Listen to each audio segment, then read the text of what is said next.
We are living in a computer-programmed reality, and the only clue we have to it is when some variable is changed and some alteration in our reality occurs.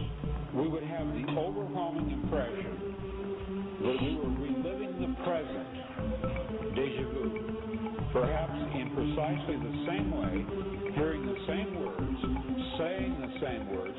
I submit that these impressions are valid and significant, and I will even say this: such an impression is a clue that at some past time point a variable was changed, reprogrammed as it were, and that because of this an alternative world branched off.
Good morning and welcome to the Friday edition of Free Association Radio. I am your host, Robert Phoenix, and today we get into the longer extended play experience, the extended remix, I guess. It's like, you remember back in the 80s, they would release a song. Then they'd have the radio edit, which would be a shorter version of like the song on the LP, and then they would have the extended dance remix, which was kind of a lot of drum machine wanking, which took place. Sometimes they were okay, but this show there was no wanking on this show. No wanking allowed.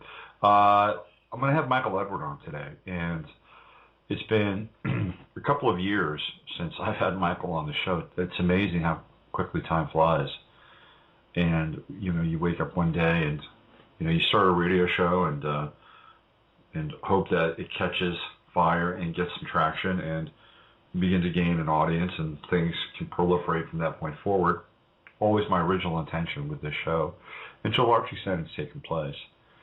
And then all of a sudden, you know, 2 years later, you wake up and, you know, the world has changed and you're still doing the show, and, you know, and a lot has happened.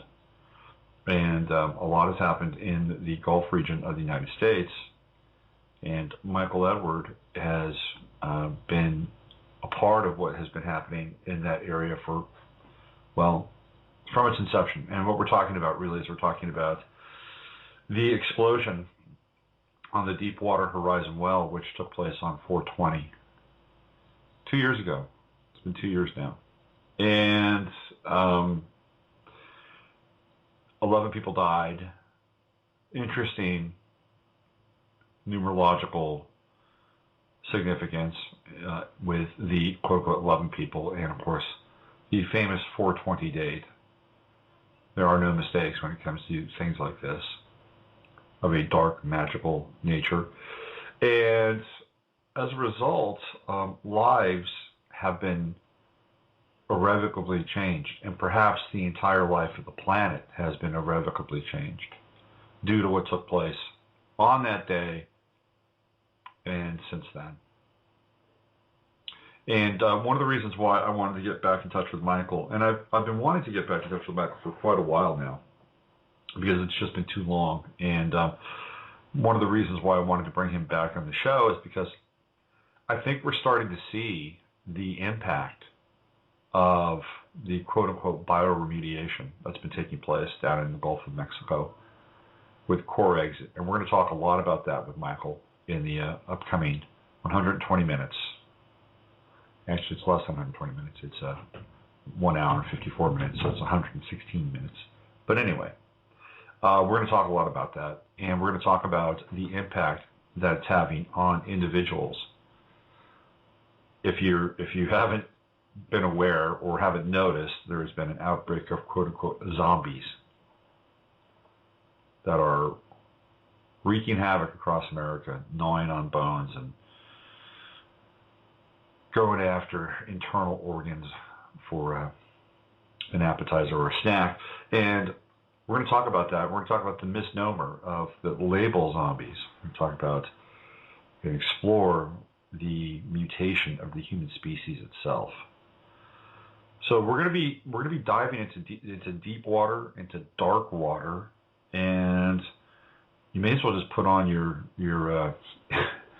put on your wetsuit now. In fact, put on one of those old school wetsuits where they put the pressure helmet on, and you've got the lead boots, and you've got the line that connects up to the boat, because we're going down. Make sure you bring a headlight or a nice bright source of illumination, because Michael is going to take us into some deep places today. And a lot of what you're going to hear about in the next 120 minutes or so is depressing. I'm going to be right up front with you.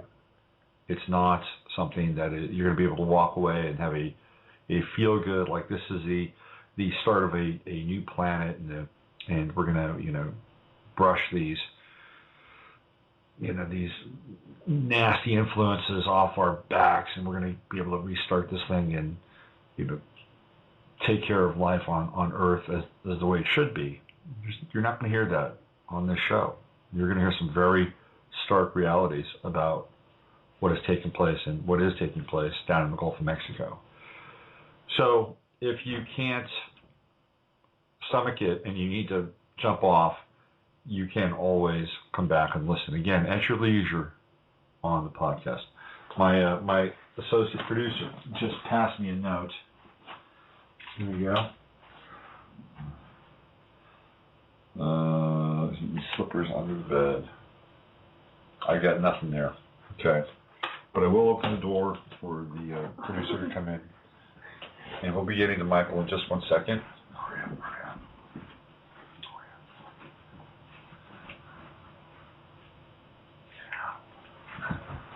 Okay. The associate producer has now left. All right. So there we go. Compelling radio at its finest. DIY. All right, let's bring Michael on. I've given him such a big ramp up here. Let's bring him onto the show. Michael Edward. Good morning, Michael. Yes. Good morning. How are you? Fine. I'm great. In fact, I'm fantastic. How's that? I think a lot of people would take that stance and they would be bullshitting themselves and the rest of us, but I don't think you are, and I think it's great. That's what I think. I really am fantastic, regardless of surrounding circumstances and things like that. I know what I am inside, so I'm just going to tap into that. Well, I think that's really the only course of action that a lot of us have right now, because whether it's the Gulf or whether it's the current political situation or whether it's the economic situation, which, by the way, we had a number of banks downgraded, and Bernanke is doing everything in his power right now to distract people from what looks like the beginnings of another financial downturn.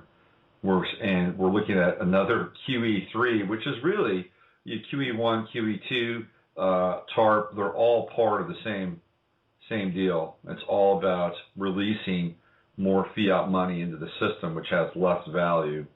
So, whether it's that or whether it's something really impactful, drastic, and potentially planet changing down in the Gulf. I mean, I think the only thing we can do is stay in touch with our source as close as we can.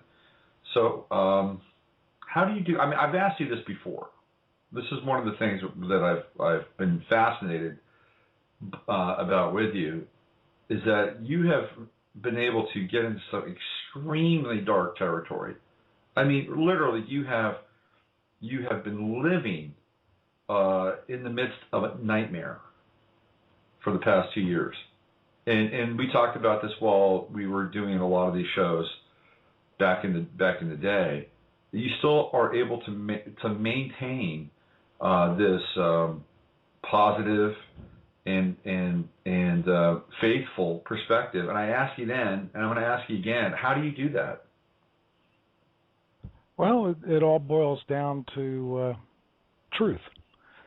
Regardless of circumstances around us, whether it's the plague or Fukushima radiation trying to poison us and alter us and kill us, basically, regardless of all those circumstances, mankind, especially those of us who know that we have our Creator within us, we are always seeking truth. And it's very important that even if the world says we're wrong, and the world comes out, and especially, those who manipulate the world, I call them the spirit shadows, those who are in charge of the wonderful matrix of the world that they've created, even if they constantly say, shut up, we don't want to hear it, nobody wants to hear that.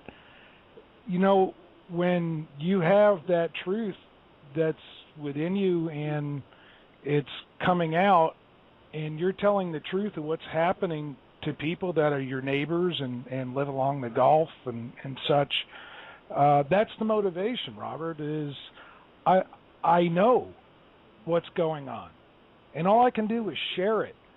And if people don't want to believe it, if they don't want to check me out, if the scientists don't want to come forward, well, that's their problem. It's not mine. What I'm doing is making sure that people are aware that something outside this shadow spirit matrix called the world is happening. It's going on, and it's being revealed. And if I'm just one lone voice in the wilderness, then fine. I accept that. Mm-hmm. Mm-hmm. Well, first of all, I really want to thank you for coming on the show and being able to share some of these perspectives, because it's been quite a while, and you've gone through a lot in terms of frustration and just in terms of tapping your physical energy and your emotional energy. Let's rewind a little bit, Michael. Let's go back to when this all started, and you decided that you wanted to do not only a radio show but your website and posting just amazing amounts of material. I mean, it was almost like a vault or a library of information had just opened to you during that time. We can look back in that time, and what you were doing was nothing less than prodigious. And I wanted to talk a little bit about that process for you as you look back retrospectively on what occurred and how you were literally holding a lightning rod with two hands, just trying to hold on to this thing and follow it. What was that like for you during that time? Ooh, supercharged. That's the first word that comes to mind. I was absolutely supercharged to make sure that I put it down and put it on record of everything that I had seen. And I'll be blunt and up front. Here's how it started, Robert, and you know this. I saw what was going on in visions first. Even though I live here and had physical characteristics that were affecting me, I went beyond that, and I was seeing basically visions of being able to understand what the root cause and how it was working. Well, then was the challenge to put that into worldly terms, especially scientific and biological terms. So that's where holding the lightning rod, as you just said, that was my motivation. That, okay, I see it in the spirit realm, so to speak. Now let me put it into worldly terms where I can show everybody what I already know. And that's what it was all about. It was just like supercharged to make sure I got the facts out. And I did. I did it to the best of my ability. I'm not a scientist, but I sure learned a lot of scientific things in a quick amount of time. You know, that reading is great. A lot of things just went together, as you know.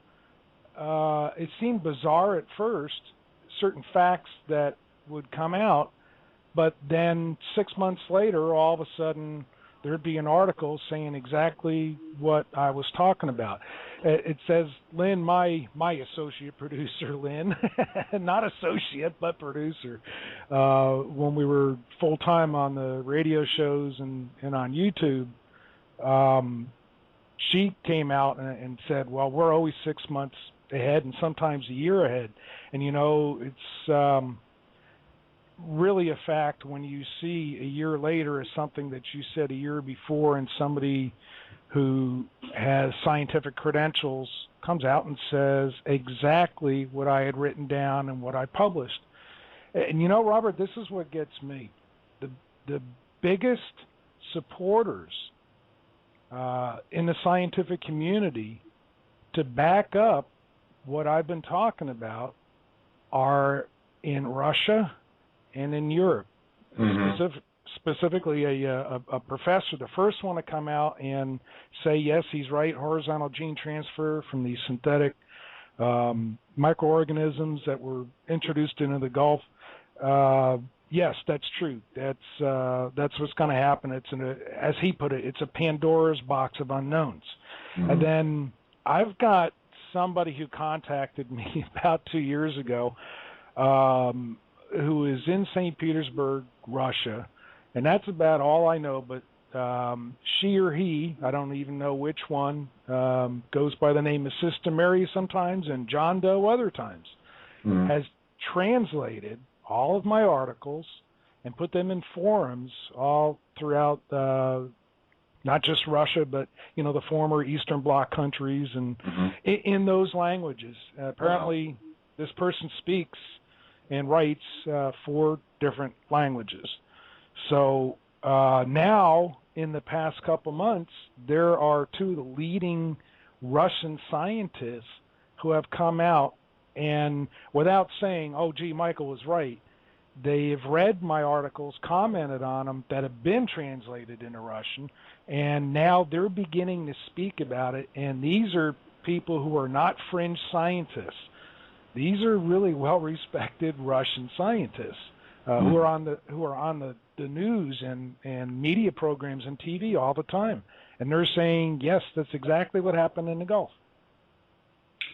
So just to get people up to speed, and some people aren't aware of the complexity and the sort of the dire nature of what's going on down there.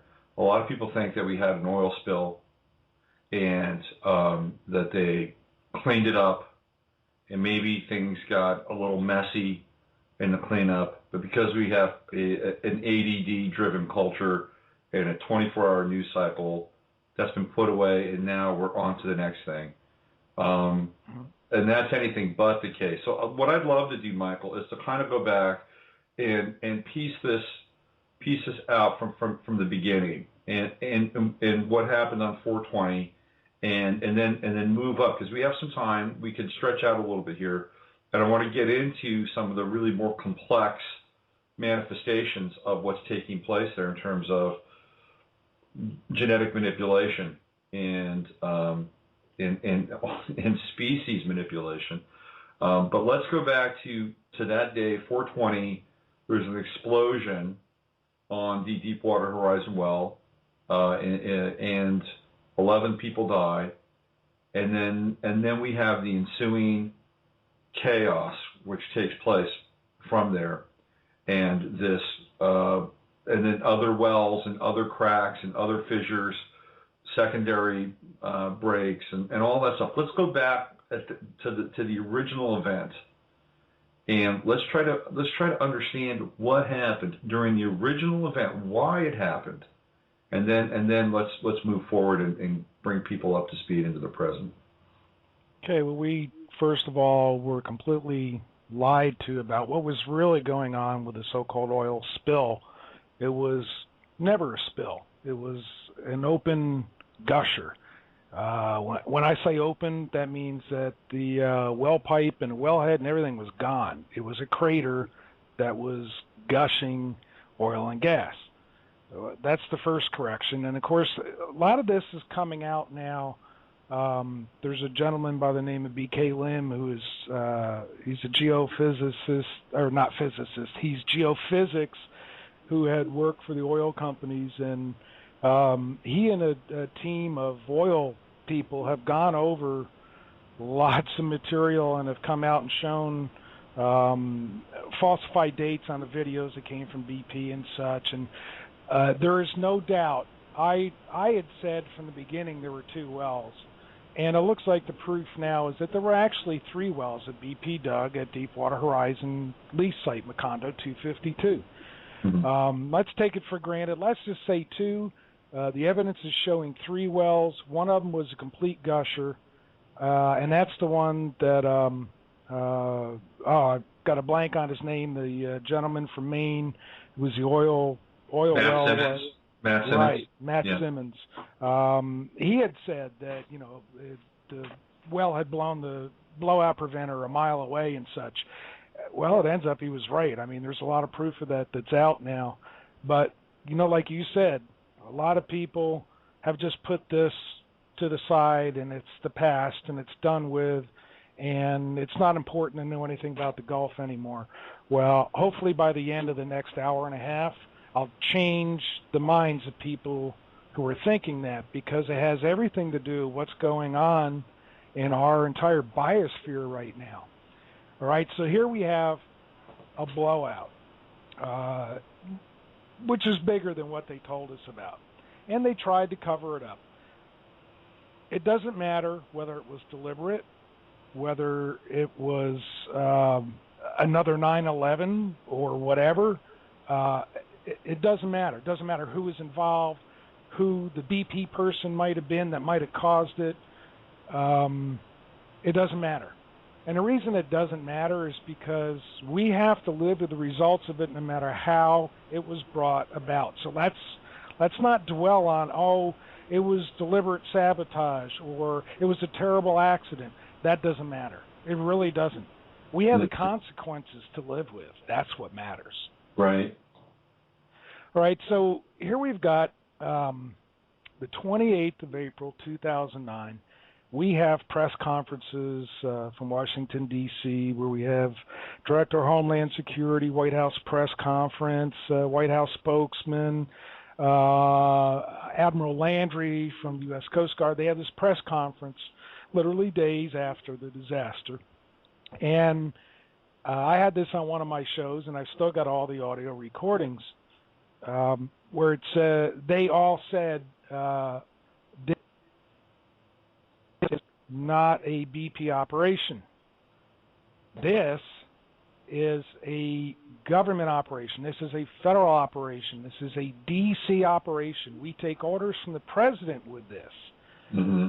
A reporter asked, at what time would BP be able to call in assistance to the military? And that reporter was told, well, sorry, but the military has already been called in. Now, I'm paraphrasing. Military has already been called in. This is a complete operation from D.C. This is a White House operation. We are in charge. BP takes orders from us. So there's the first mindset that people never caught on with. Everybody has blamed BP, that BP didn't do this, BP didn't do that. But here you've got basically the White House making sure that everybody understands on one news conference then, and then repeated from Obama himself on May 28, 2009 at Pensacola Naval Air Station, where he said that this is a war on our coast. I mean, he called it a war. Yeah, I remember that. Yeah, a lot of people just never caught on to all this. But the military was involved. They made it very plain within the first 30 days, and there's my point, that this was totally under control of the White House. The Coast Guard, NOAA, every government agency, Department of Homeland Security, they were all under orders from the top. That BP took orders from them. So let's get that straight, that this is from day one. Mm-hmm. And perhaps, who knows, even before the explosion, this could have been a DC operation. Who knows? But surely, since the explosion of Deepwater Horizon, it was and still is a total military and federal government operation. So I'm bringing that up for a reason. Next step is the means and the methods that were used to try to get rid of this oil, cover it up if you want to put it that way, eliminate it, whatever term you're going to put on it. You got a lot of oil, we got to do something about it. Well, who was the one who gave the okay to use so-called Corexit, which is a dispersant that's manufactured by a company called Nalco, which Nalco is the largest company of its type in the world. Their research, most of it comes from China. Their division in China works in cooperation with all the government super labs over there. So I'll get into that later. So the order to use the so-called Corexit, and I'm saying so-called simply because nobody has a sample of what was sprayed in the Gulf. Mm-hmm. The only way to find out is do like I did, turn around and start backwards engineering it. Mm-hmm. Take samples and start taking stabs in the dark to figure out what's in it. Well, okay, the orders are given. Let's put this, whatever it is that's in Corexit, let's go ahead and put this stuff out there. Well, then the next step, you know, here we're seeing on TV with all the BP cameras, and, you know, they've got that tube just spraying this stuff in there to go break up the oil as it's leaking out of the pipe and all this. Looks like great efforts. Then we get, a couple months later, a gentleman by the name of Terry Hazen, who is a scientist from Lawrence Livermore Labs, and he is doing a so-called report on the Gulf, and of course they had leaked out a little bit that certain microbes were now, and it was all mysterious of course, were now eating up all this oil and the gas. Right. And Terry Hazen had identified a couple different of these microorganisms, and two of them,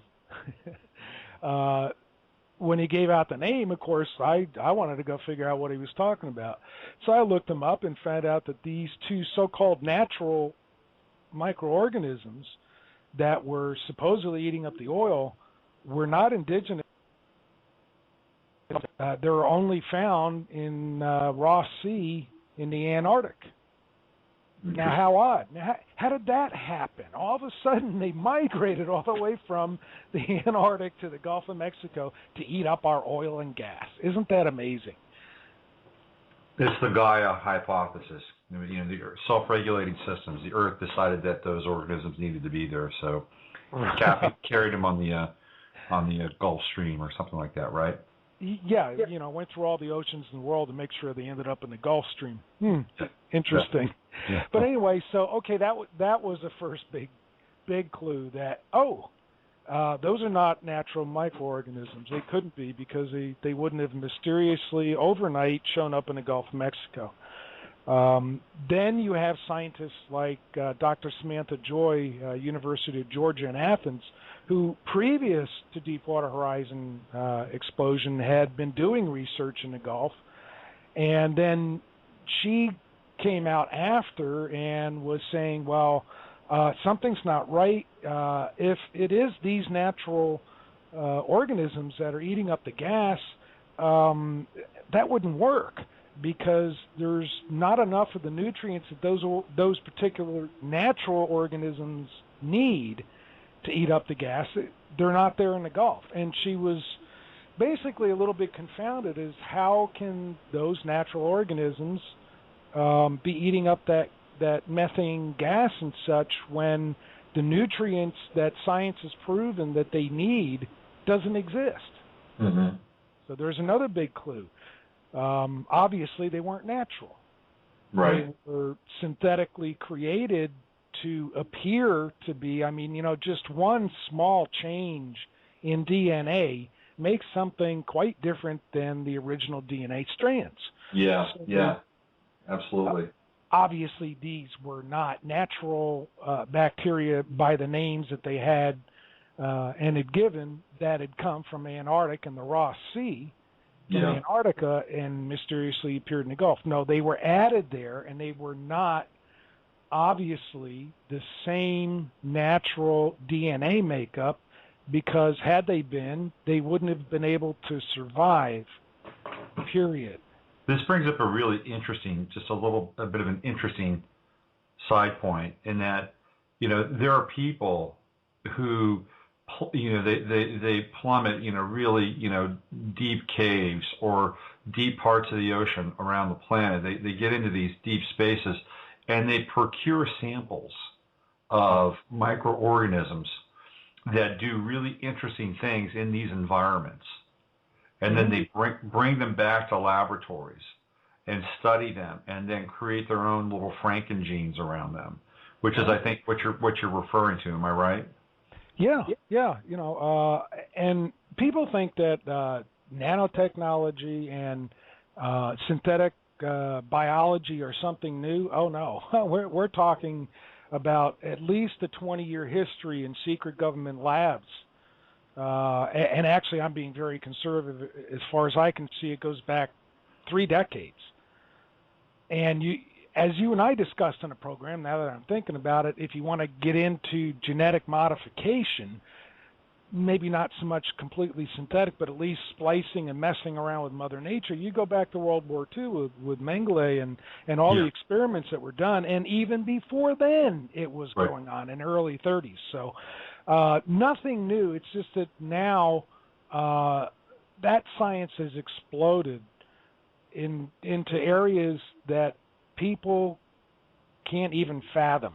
We're talking about nanoparticles, whether synthetic or not, but most of them are, and combining biology with nanotechnology to where you're just creating things from scratch that have no resemblance, if you don't want it to, no resemblance to anything that this Earth has ever seen before. And when it comes to the Gulf of Mexico, well, that's exactly what they did. They wanted to have a great experiment to see if these government labs that said, yes, we can eliminate oil spills, to see if that stuff really worked.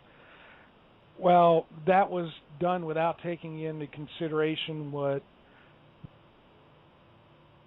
those who were on the leading edge 10, 20 years ago of nanotechnology were saying that lab-created microorganisms don't react the same way as natural ones. They have certain inherent qualities that do not mimic natural microbiology.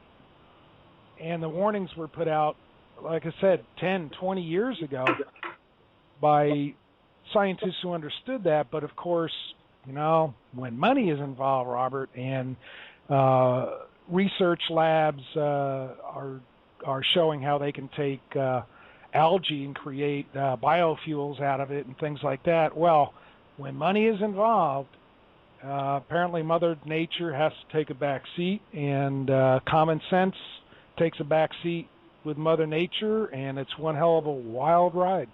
Yeah, absolutely. One of the things that's always struck me during that time, and even in the aftermath, theoretical aftermath of the event, was the amount of Corexit that had to be produced to do all of this. Mm-hmm. And they had to have a serious amount of it on hand already. There were trains full of it. Yeah. It's mind-boggling to take that into account. Was Corexit mostly manufactured in China? Is that what you were able to find out?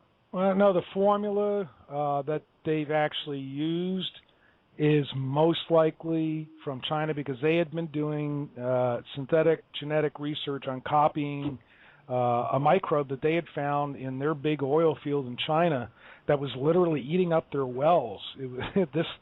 This microbe was eating up their oil supplies in the wells. Right. And they went, oh, gee, that's something that could really work on help clean up our rivers and all that. So they synthetically created a copy of it, and Nalco was in with that research with them. So that's another tie of why a lot of people say, well, Nalco only created with Corexit, it's only chemicals, it's only dispersant. Well, okay, I've been challenging for almost 3 years. Would somebody please tell me where you have a sample of Corexit and what is in it? Well, nobody has. Even scientists like Dr. Samantha Joy, I mentioned her in Georgia. She has requested this entire time a sample of Corexit so she can try to piece this together. Never got one. Not one scientist who's independent of the federal government has ever gotten Corexit. Nobody, they've had armed guards around this stuff, and by the way, they're still spraying it. Yeah. When you've got National Guard and Reserve members of Navy and Army at all the depots, which most of them are right now on military installations, which there's a lot of them along the Gulf Coast. Pensacola Naval Air Station is where a lot of this stuff is being brought in, and it's the airplanes that are unmarked coming out of Pensacola Naval Air Station that are still spraying it. And you've still got boats out there spraying it. And people that live along the coast in Louisiana, Mississippi, they're still saying, oh, low-flying airplanes at night right along the beach. And this stuff is still being sprayed. So, it hasn't gone away. But let's get back to, okay, what the heck did they spray in there? Well, all the signs showed from day one that it wasn't natural. And you have people like J. Craig Venter, who's the one who came out with Cynthia, the first synthetic self-reproducing microorganism that was just totally artificial. Well, isn't it odd? In May, the beginning of May of 2009, within, I think it was 2 or 3 weeks after Deepwater Horizon, he comes out to say, surprise world, we have a complete lab-created synthetic self-replicating organism, totally artificial. Well, wow. You were mentioning that scientists have gone around the world and collected all these really weird microorganisms in their natural state in little funky pockets and areas all around the world, and they do exist. Yeah. He had done that. J. Craig Venter had gone around the world in his boat called Sorcerer 2. And, and had gone all around the world, and I believe it was for over 2 years, these odd microorganisms. And then all of a sudden, he's back about 6 to 8 months later. I'm trying to do this by memory. All of a sudden, he comes out in May of 2009. We have created a complete synthetic organism, a total synthetic bacteria. And then we're told that we have these Antarctic bacteria that are eating up the gas and the oil, different types of them, in the Gulf of Mexico, mysteriously and suddenly, out of nowhere. Mm-hmm. So, you just got to use a little common sense. Put one and one together. Did they tell us? Yes, they did. They kind of an odd, overt way of telling us, but no, they didn't really lie. They did have and did admit that microorganisms were there. That they said they were natural, so there's where the lie came in. But then something really kicked in when I was researching end of 2009, and I caught on a search with Google, I caught this BBC from the United Kingdom broadcast. And it was a 2-hour broadcast by a very popular reporter over there by the name of David Fry. And I'm watching through this broadcast, and they're interviewing people along the Gulf, and, is the oil really gone and all this. And they're interviewing Mike Utzler. Now, Mike Utzler is still around representing BP along the Gulf Coast. And then he was the chief operating officer of their restoration, BP's restoration.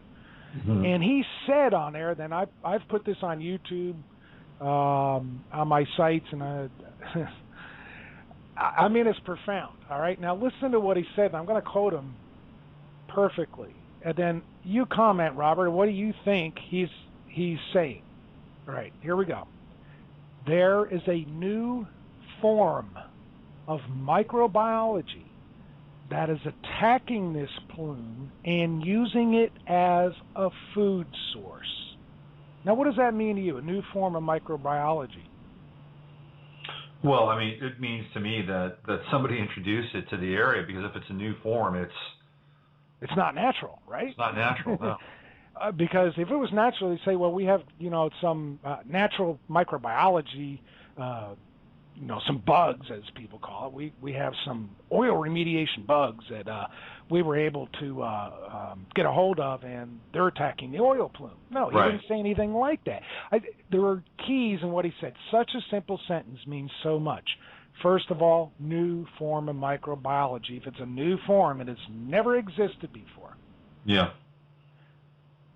Microbiology, we know how they've introduced it.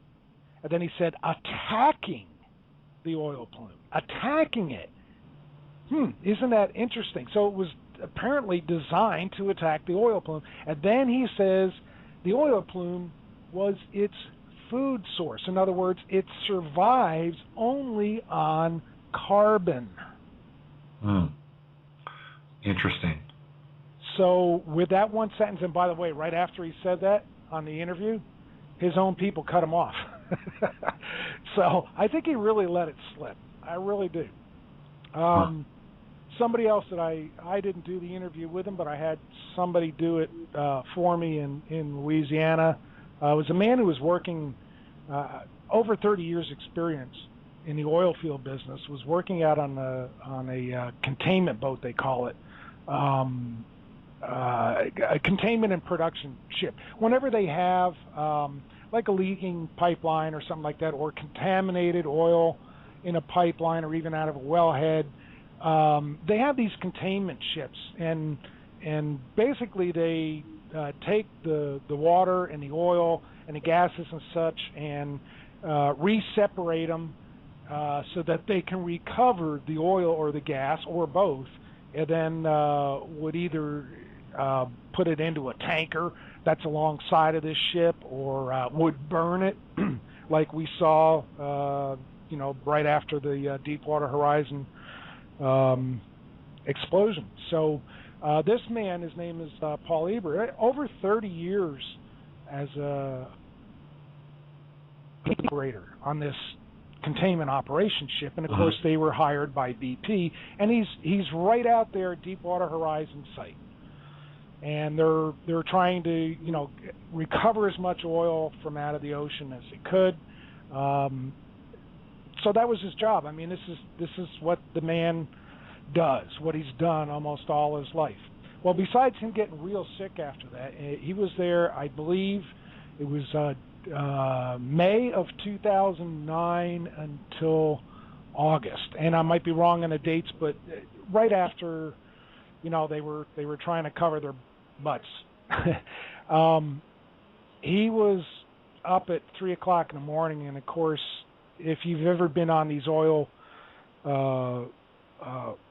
working ships, and all ships that are doing oil work out in any ocean, anywhere in the world, they have these gigantic quartz spotlights. So you can see everything that's going on the deck and alongside, and you've got boats coming alongside with supplies and all that. So well lit at night. Well, he's up at 3 in the morning, and he looks off the side of the ship and looks down in the water, and he's freaking out. Now, this is not some guy who's 19 years old, and this is a guy who's seen everything around the world working in the oil field business, and he's a lead operator at this point because of unbelievable experience on this containment and production ship for the oil field. And he says, and this is a quote from him, the Gulf was alive and boiling with microbes digesting the oil. It's like, wow. What? Okay, now this is a man on the scene, Deepwater Horizon. And then in the interview, now you got to understand, he's from Louisiana. He's a really typical Cajun, and that's not knocking a Cajun. It's just, the way that he says things. And sometimes, they say things that people don't understand. Right. But he was clear and very concise in what he said in this interview. And he came right out and said it frightened him so much that if I had fallen in the water, I would have been eaten alive. Wow. He said the water was absolutely alive. Now, I've seen demonstrations of bio-remediation bugs, which are synthetic microorganisms, and there was a guy out in California who came up with this, where it's on YouTube, and I haven't even posted it on my sites. I just had this sent to me from Russia to show me that, here's some more proof that synthetic biology for oil remediation has been around long before Deepwater Horizon. And what it is this guy puts a gallon of gasoline on his driveway, and he sprays this synthetic bioremediation concoction of synthetic bugs, as he puts it. That's what he called it, synthetic bugs. And he sprays it on the oil, and it's exactly what this man, Paul Eber, who was out on the Toisa Pisces, out at Deepwater Horizon, when he said the Gulf was alive, it was boiling. Well, it's exactly what it shows in this video. So it exists. Yeah. And they're using it. And that's part of what Corexit is all about. Corexit does have dispersant chemicals in it. But here's something about Corexit that people just have never bothered to look at on the production sheets from Nalco. Corexit, after 72 hours, breaks apart so much that it basically turns into a gas. Now, we're talking about the chemical Corexit. Right. So, okay, that might explain why they were constantly spraying. But basically, Corexit, according to their formulation and their own spec sheet, has dissipated long ago. So what is it that's still in the Gulf? Well, it's the microorganisms that are not natural. Interesting. Right, so there's the background. Now, hopefully I've given you there. That was it, square one. This is where we started. This is why we knew this is not a natural thing. We know who put it in there. It was authorized by the White House. Everything was authorized. That's been done, which means that they also authorized BP to enhance and edit and fake their videos as well. So was this a cover-up? Yes. Mm-hmm. And it came from the White House. So let's look at the dates here really quickly, Michael. The well blew on 4/20, and theoretically they capped it in September. Well, they capped well B, yes. Yeah. Let me ask you a question. Could they have capped it sooner than September? All right. Now you're really going into a whole Pandora's box that'll take another show. With the evidence that's come up, there were 3 wells, 2 for sure. I'm pretty much convinced on the 3rd with the things that have been shown to me. A lot of oil field people want the truth to come out. BP had a permit for 2 wells. That's why I say I stick with the 2-well thing. And, okay, 90 to 95%, I've seen enough evidence to show me there were 3 wells. You say cap the well. Well, one of them, it was capped. I've got pictures, videos that I haven't even put on my sites yet. I got so burned out with this, Robert, I couldn't keep up with it anymore. Yeah. But I've got videos from Oceaneering, who had the submersible subs. And this one video shows just a little bit of gas coming out of a small pipe. And this is, by the way, the day after Deepwater Horizon rig exploded. This is the next day. So here you got just this little pipe leaking, and then about 40 minutes into the tape, as they're moving in I believe it was a southwest direction, they're following this big pipe, this riser pipe.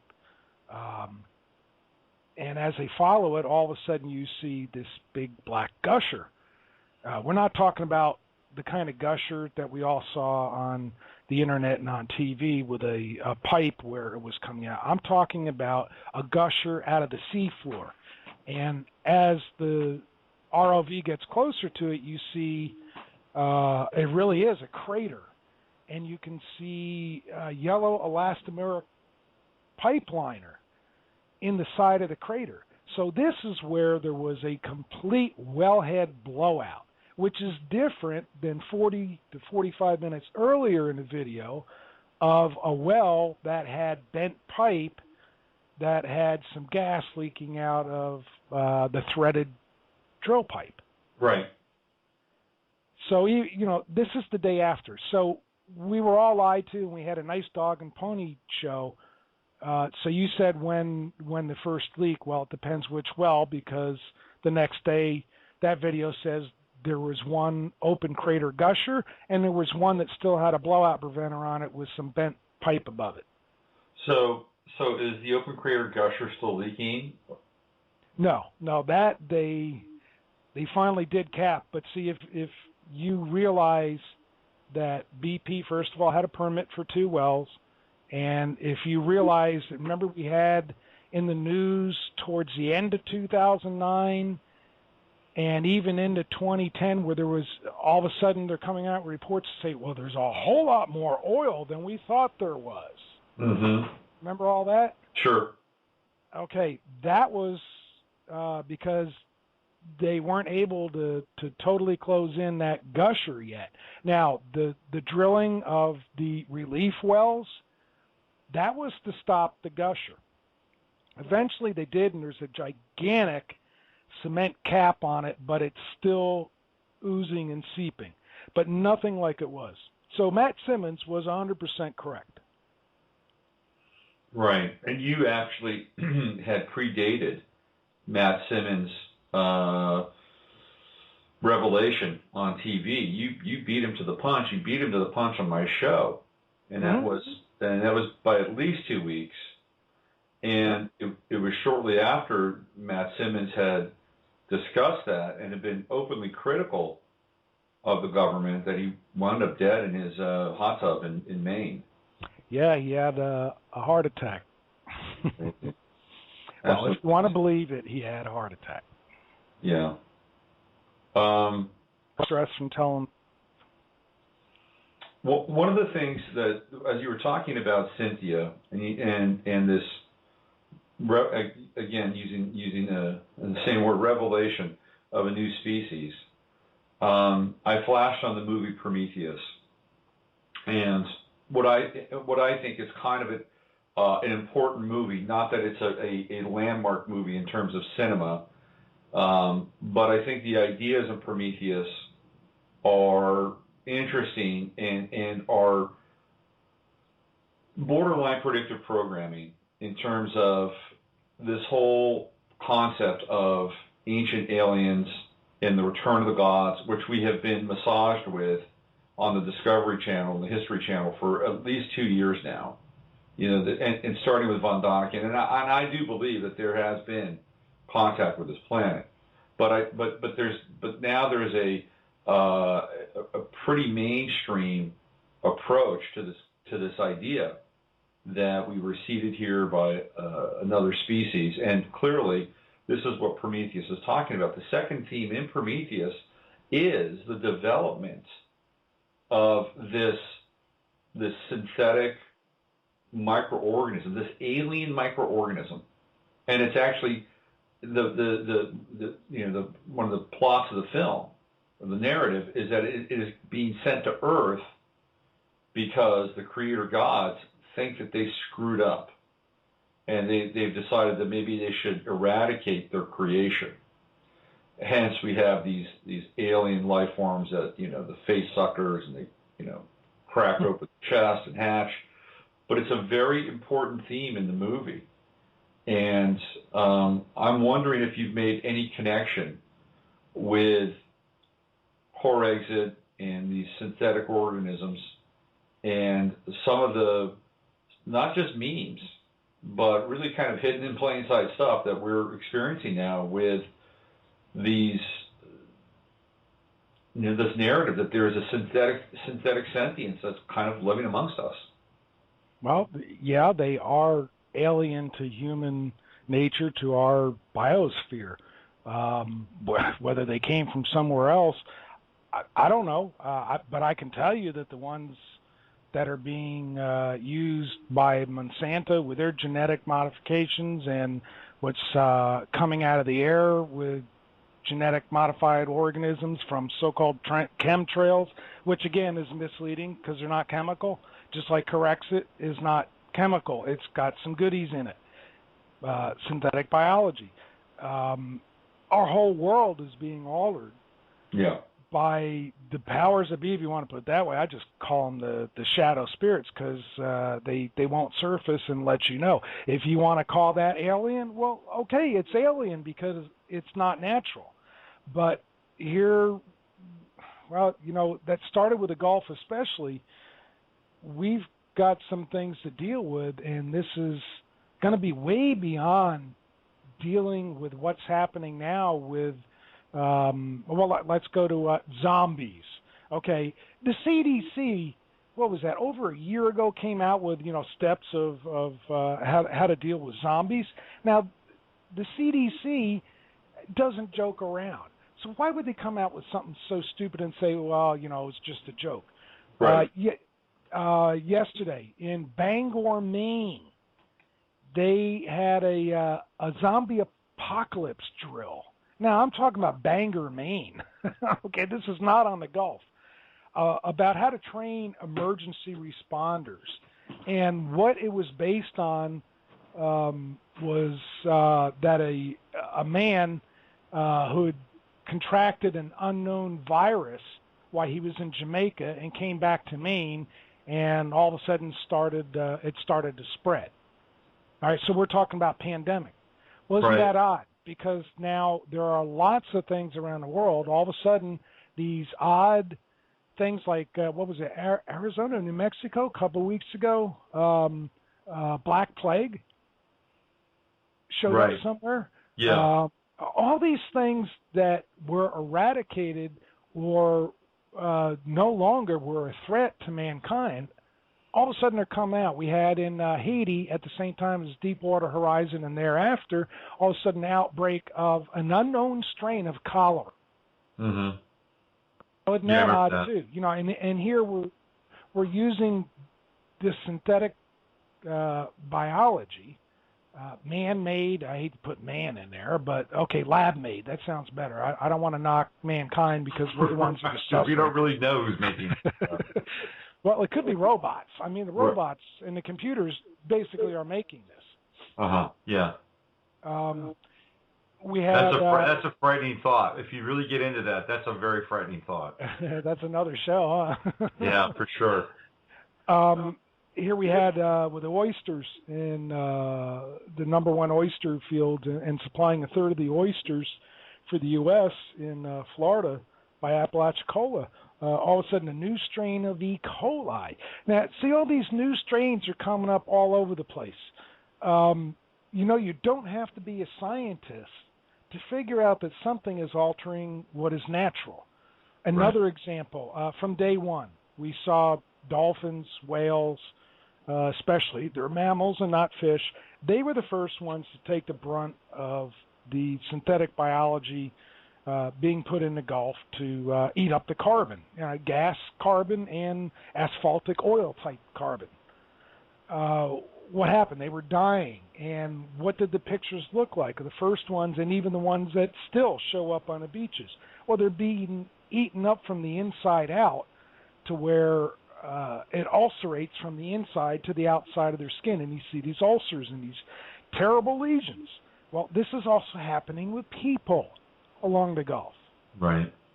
Everybody goes, oh, no, I haven't seen that in the news. No, you're not going to see it in the news. But I know some people, and I have pictures that they have taken of themselves, and when you've got fibers, nanofibers, that are coming out of your skin, and you've got what looks like a rash, except then all of a sudden it bursts, and it's not a rash, it's not a boil, and when you can't seem to breathe anymore, well, right in the beginning, I called what was going to be the result of their artificial biology to eliminate the oil was my name from one of the first visions was Gulf Blue Plague. Why? Because it'll turn everybody blue from lack of oxygen.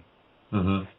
Now, common sense, just some good old common sense. If you have created a microorganism that eats carbon, all sorts of different carbon compounds, which right. Oil and gas, that's what they're based on.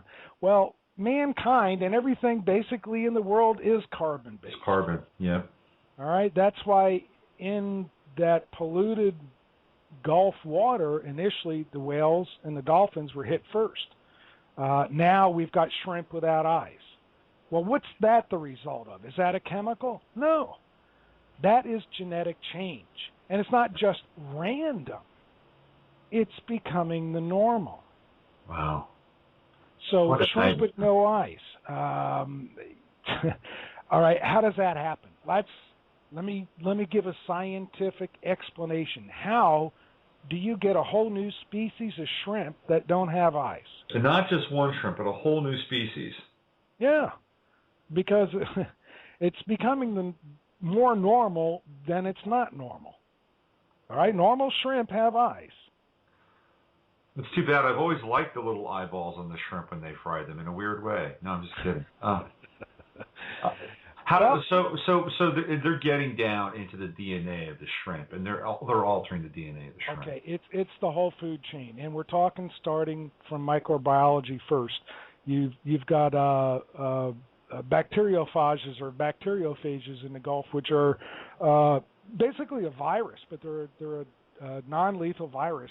That's the most common microorganism in the Gulf. Well, they're almost the beginning of the food chain. I mean, from smallest particle moving up, you get into plankton, which is much larger in that food chain. I'm skipping a lot of steps in here, but from the smallest microorganism to the stages of where they are part of the food chain as you go up, and then the plankton and such. Well, if they've been genetically modified and the fish eat them, then if they're genetically modified in a synthetic way with their DNA and RNA, then you've got, when they die and they wash up on a beach, then the birds that eat them will be genetically modified. And right. If the birds don't eat them, then the raccoons or whatever. So it's a never-ending food chain nightmare. And how does it come about? Well, it's a simple scientific term. It has two names which mean the same thing: lateral gene transfer or horizontal gene transfer, which is the most common term used for it. What does that mean? Well, some of the problems of creating synthetic bacteria and viruses is that by inherent design, they, by their shell design, I'm trying to simplify terms here, so just bear with me. By their cellular outside of their cell design, when they come in contact with a natural bacteria, let's say even just a regular E. coli bacteria in the Gulf. Right. Okay. And there's a lot of E. coli bacteria in the Gulf, but they're not fatal types. But let's say one of these synthetic dudes comes along. Now, by design, you do not stop the RNA transfer, and the RNA is basically the guidebook of what DNA becomes. So you have, by design, because of the way that synthetic organisms are designed, they cross species barriers when they literally bump into or attach to another microorganism. Right. So they are not species specific, regardless of what they were designed to do. And this is called horizontal gene transfer, when the genetics through RNA or even DNA from one organism cross over into another and literally change that organism into something else with a new specific purpose. Mm-hmm. So horizontal gene transfer is not the same as mutation. A mutation is a random genetic change. But horizontal gene transfer is one of the problems that 20 plus years ago the scientists found with using synthetic manipulation of genetics. And that is why the honest and truthful and I guess caring for humanity scientists said, oh, we need to stop this. And they gave warnings after warnings. But, there's no money in it that way. Mm-hmm. So follow the money. There's lots of money to be made from all this, and we get to pay the price. And what's the price? Horizontal gene transfer creates new altered species. And RNA literally can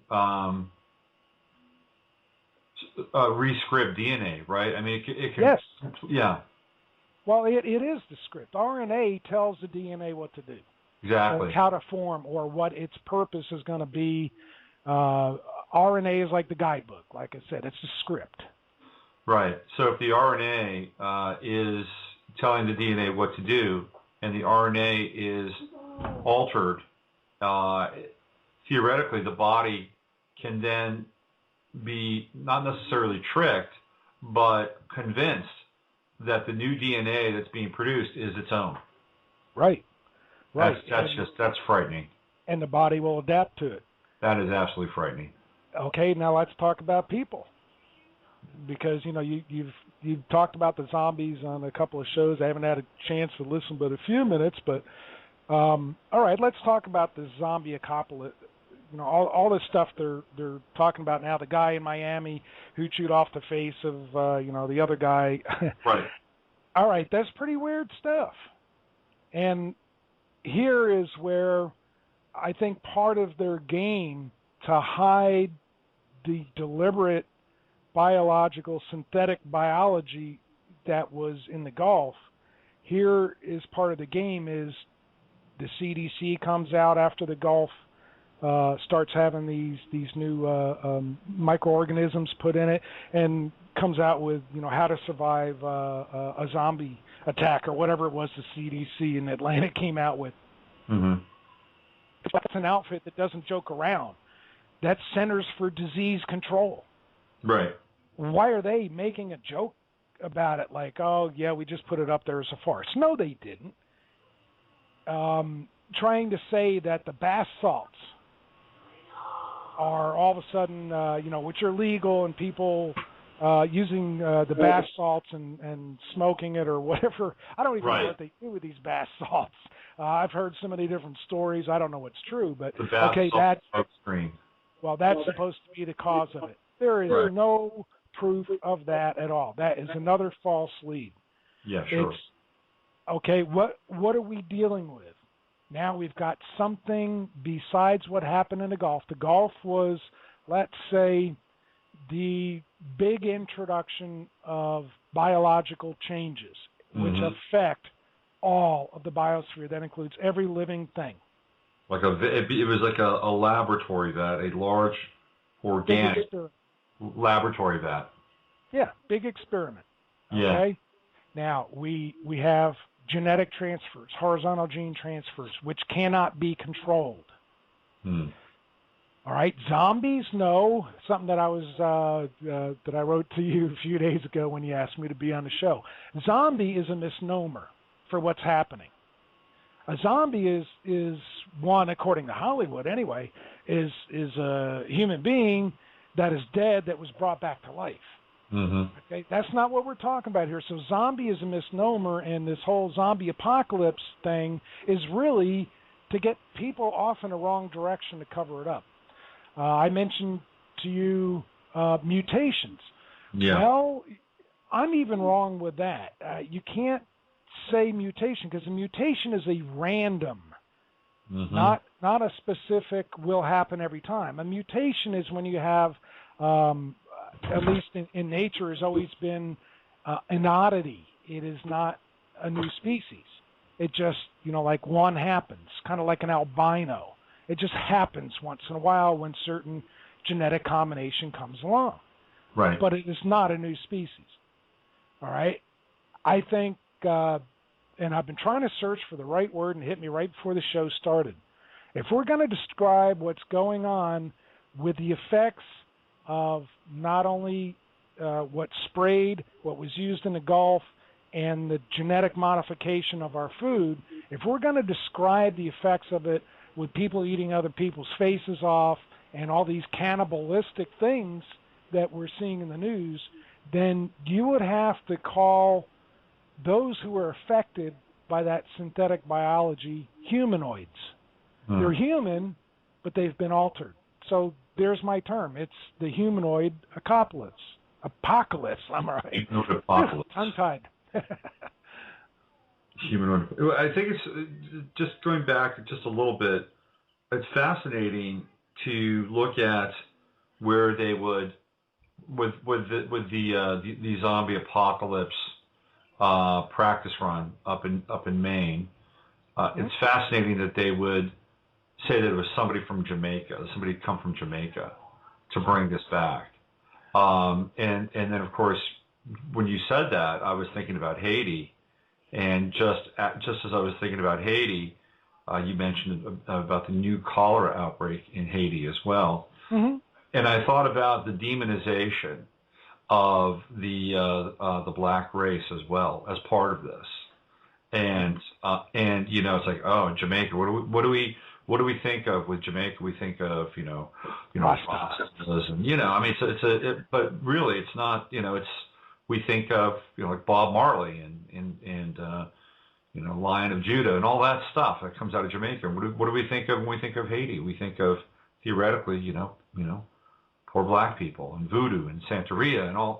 So all these associations come up. They didn't say, oh, it came from Mexico. Somebody came from Mexico. Or they didn't say, oh, well, somebody came from, Germany or Italy, came from Jamaica. So there's, and by the way, who was the guy that was the first humanoid to grab our attention? He was a black American in Miami. So there's a whole other, I think, narrative that goes along with this as well. I mean, these things are incredibly complex. Mm-hmm. They're the Matrix showcase. Yeah, absolutely. Continue the saga. Here's another interesting little anecdote, which kind of ties into what we're talking about. A long time ago, I worked at a bagel company, and I would get up in the morning and I would fill these bags of bagels and I'd drive around, drop them off. There was a guy that worked at this bagel company who had worked for the CDC. And Michael, this guy was a basket case. I mean, he could barely hold down a bagel job. All right, he would try to help people at the counter, and if they were not as harmonious and loving as he was, he would snap and turn on them. I mean, it was really a trip to watch this guy. And so I'm trying to figure out, well, what's he all about, So I talked to him, and he said to me, he said, I used to work for the CDC. He said, if you knew what was being driven around your cities and in your highways, you would not be able to sleep at night. And he was like, his teeth he was freaking out. He was totally freaking out. He says, you'll just see white vans driving around. You have no idea what's in those vans. Well, and I was like, wow, okay. Yeah, well, that reinforces exactly what they did on a large scale with the Gulf of Mexico, all for the sake of, I guess, their reason was to destroy the oil and the gas, so it didn't look so bad, but really, was that the reason? Who knows? There's so many reasons. I mean, so one of the things, too, I mean, so Obama basically shut everything down in the Gulf, right? I mean, there was no new wells. Yeah. So now what we have, and this gets into sort of another. But it's opened up again. It's now we got drilling new exploration wells. In fact, BP has even got a permit for another deep well. Really? Mm-hmm. Interesting. When did that happen? Oh, gee, like over a month ago. Okay. They shut it down for a while. So are they trying to do this algae, this sort of the bio-algae fuel down there as well? Yeah, that was, in fact, yeah, now that you mention that, we've got a problem in Florida right now where our rivers and lakes are so overwhelmed with algae. Kind of unusual. Of course, we were going through out, and that could be part of it. I mean, I'm not saying it's all conspiracy theory, but it was beyond norm even for a drought, and some lakes just an inch thick of algae growing on the top. It's like, how did this happen? Well, again, when you're using artificial genetics and it can't stay by design within its own species barrier from the same type of microorganism, and it touches other species, you're going to have changes, and you're going to have new species. And I know this is a big statement, Robert, but okay, humanoids, if that's what we're going to call what's happening, mankind, at least many living along the Gulf states, are being turned into a new species with a slight genetic modification. Right. That sounds woo-woo, like scientific idiocy, but it's not. Well, science proves it. Yeah. I keep coming back to this film Prometheus, and and what happens in the film is these microorganisms turn people into monsters. I mean, and by the way, it's a theme that if you go back and watch a lot of the X-Files episodes, it's a very prevalent theme in a number of X-File episodes, and even in the movie where humans are turned into aliens by these microorganisms. So, I believe in the collective unconscious, but I also believe that certain people and certain forces work hand in glove to promote these themes and agendas. And to that end, I believe that Prometheus is kind of an important film to understand in this light. So so let's talk a little bit about just who's doing this and why? I mean, are they even human? I mean, what is the sort of the driving force behind altering the world and creating a new species of humanoids? Well, kind of common sense based on the following. One of the first problems with what was introduced into the Gulf was with dolphins with spontaneous abortions. Well, it has also affected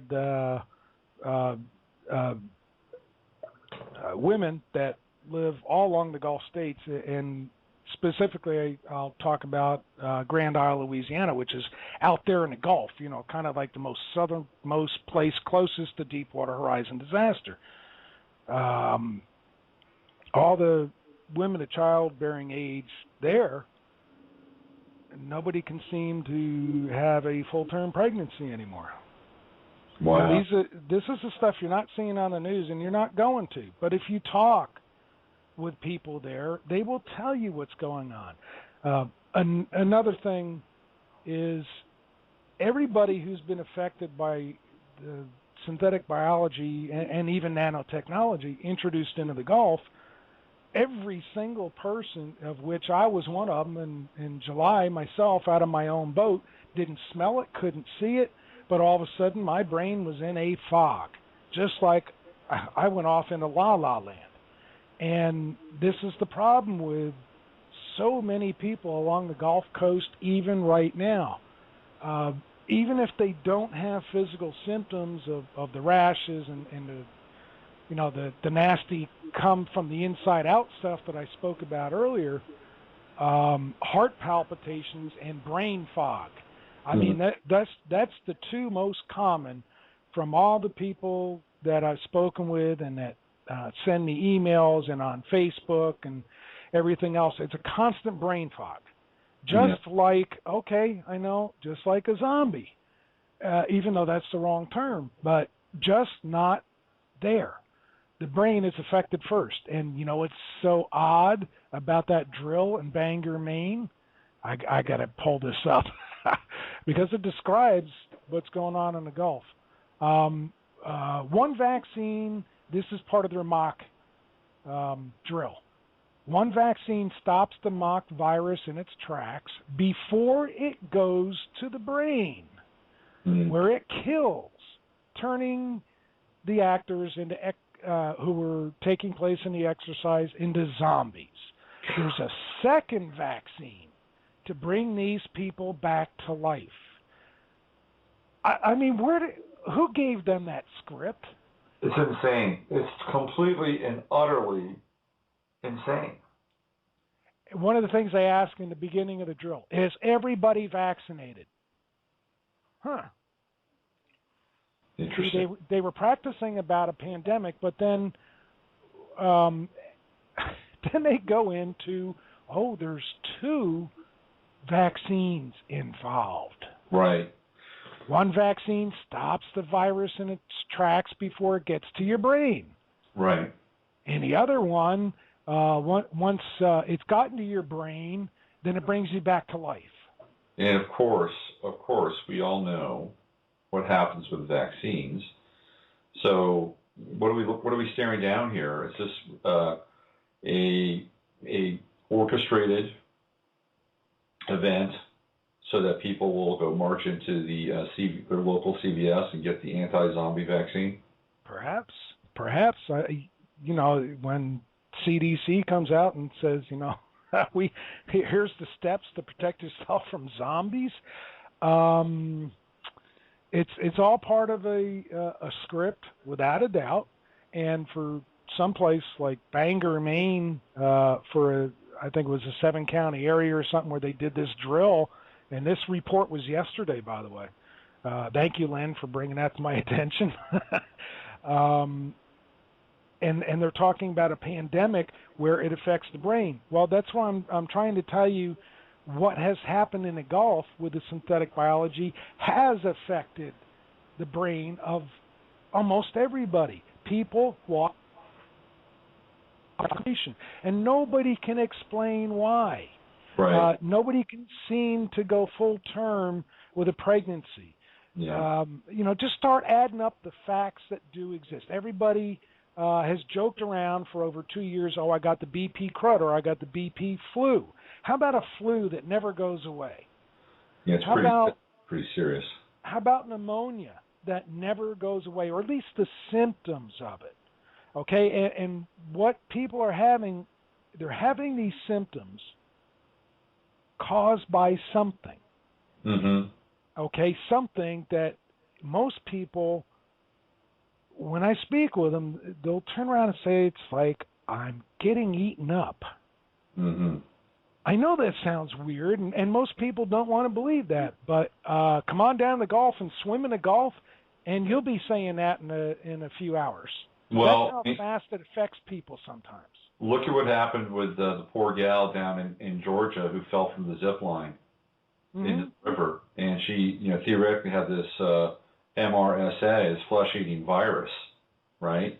Mm-hmm. what's that all about? I mean, theoretically, where did that water come from, and what was in that water?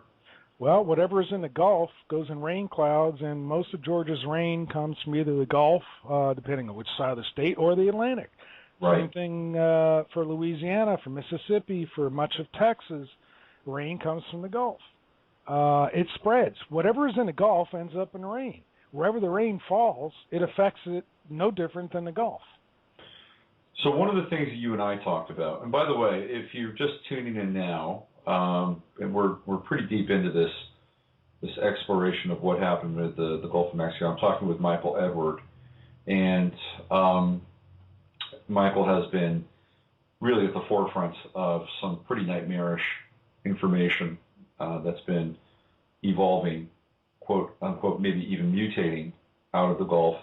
And one of the things that Michael and I had talked about in some of our text exchanges was not just Corexit and its capacity to alter DNA, but what is also taking place with Corexit in conjunction with nuclear fallout. And you have some incredibly startling insights into this. Do you want to get into this a little bit, Michael? Well, yeah, I had actually done a show about that. Oh gosh, I got to go look. It was back in 2010.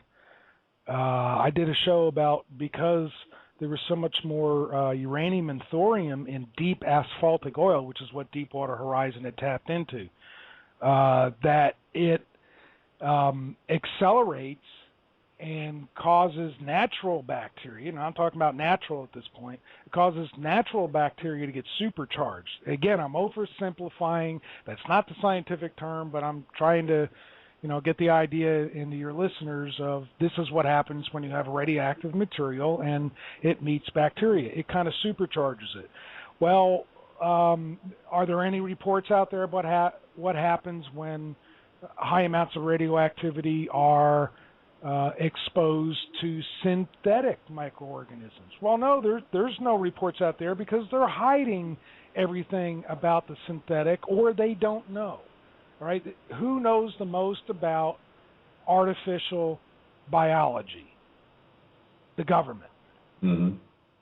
Lawrence Livermore Labs, all their labs and all their university grants that they're paying for all this research and have done for 30 years. Yeah.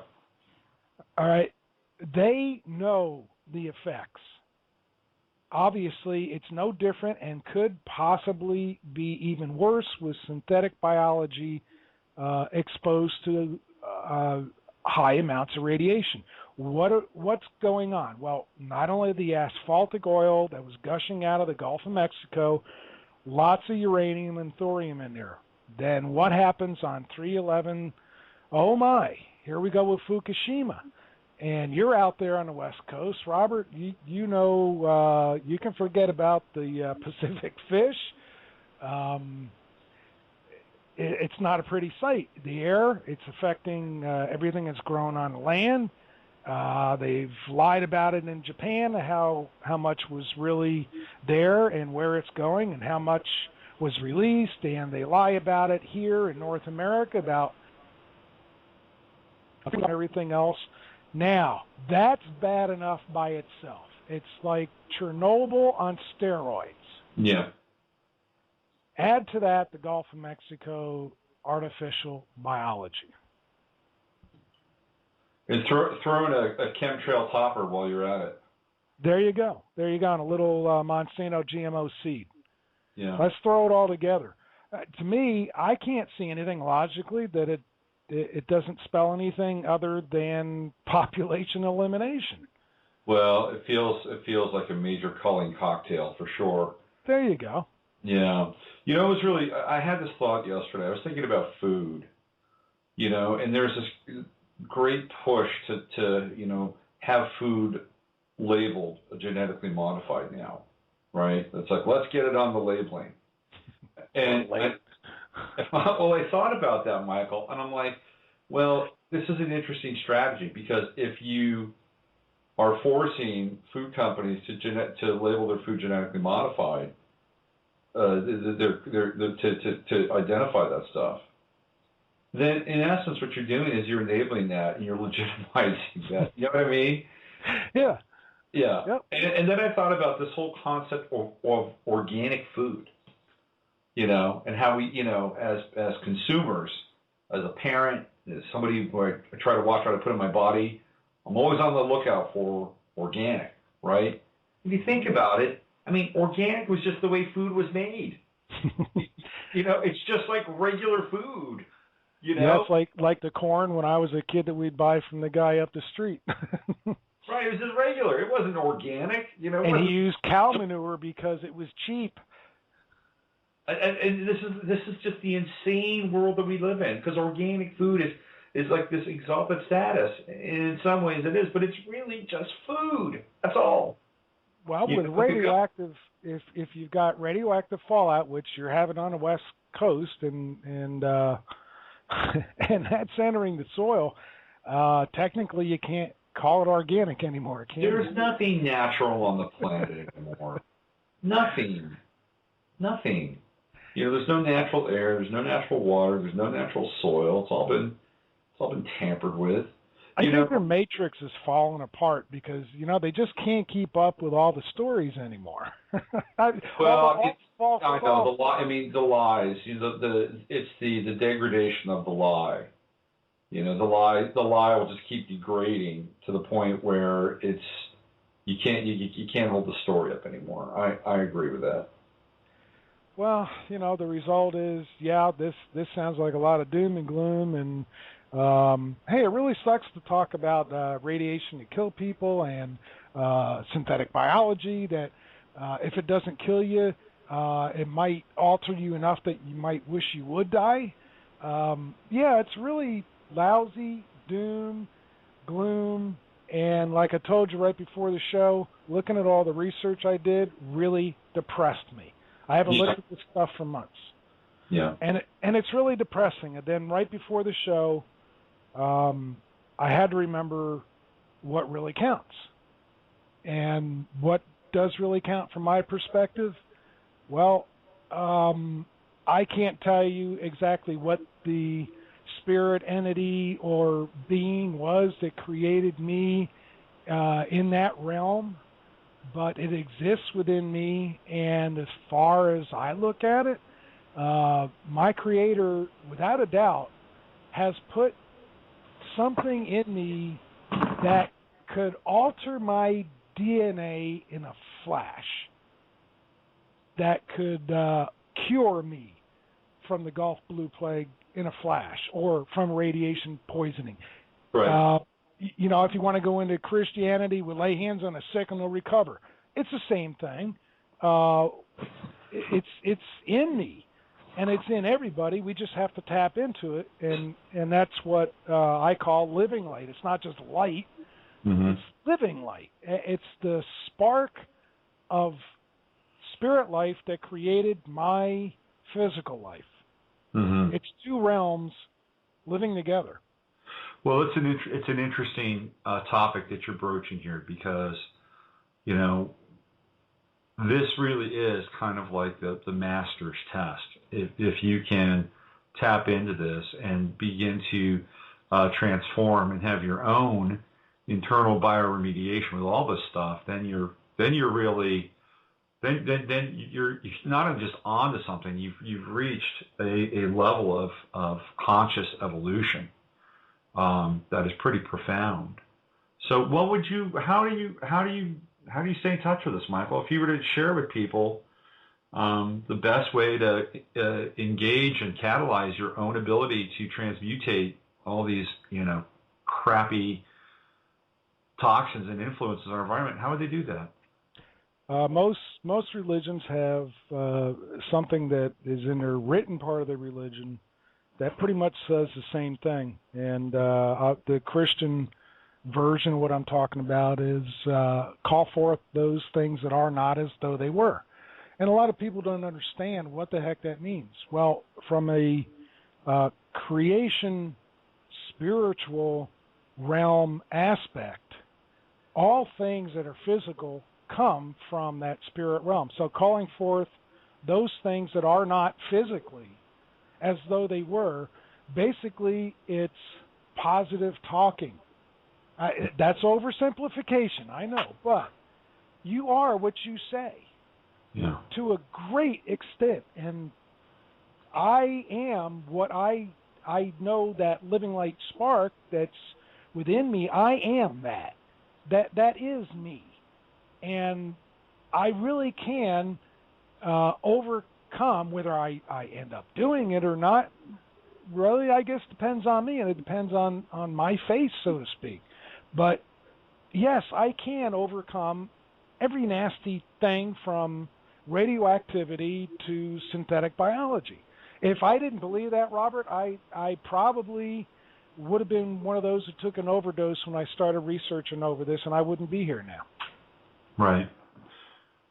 Or I'd be a drunk and a complete alcoholic like most of the people on the Gulf who can't deal with it. Right. One of the things that I did with you a while ago is I looked at your astrological chart, and you have Chiron in Capricorn, which is, I think I talked about this, which is all about endurance and overcoming and being able to, take the long journey home.